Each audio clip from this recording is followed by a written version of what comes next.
فجر کی نماز کی دعوت۔ ایک نمازی فجر کی نماز کے لیے رات کے پہنے ہوئے پاجامے بنیان میں ہی مسجد میں آ گئے تھے۔ نماز کے بعد ایک دوسرے نمازی نے آپ سے اصرار کیا کہ مجھے میرے گھر چل کر خدمت کا موقع دیجیے، میں آپ کو چائے پلانا چاہتا ہوں۔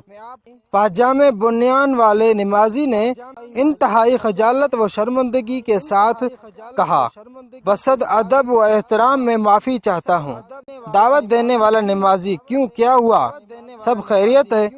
پاجامے میں بنیان والے نمازی، میرے کپڑے آپ کے گھر میں جانے کا بالکل نہیں نالائق ہیں۔ دعوت دینے والے نمازی نے مسکراتے ہوئے کہا، آپ تو خواہ مخواہ شرمندہ ہو رہے ہیں۔ میرا مرتبہ اور میرے گھر کے مقام نعوذ باللہ اللہ کے مرتبے اور اس کے گھر کے مقام سے اونچے تو نہیں ہو سکتا۔ سبق: اللہ تعالیٰ ارشاد فرماتے ہیں، اے آدم کی اولاد، تم مسجد کی حاضری کے وقت اپنا زینت والا لباس پہن لیا کرو۔ تو انشاءاللہ نیکسٹ ویڈیو پہ ملاقات ہوگی، تب تک کے لیے اپنا خیال رکھیے گا۔ اللہ حافظ۔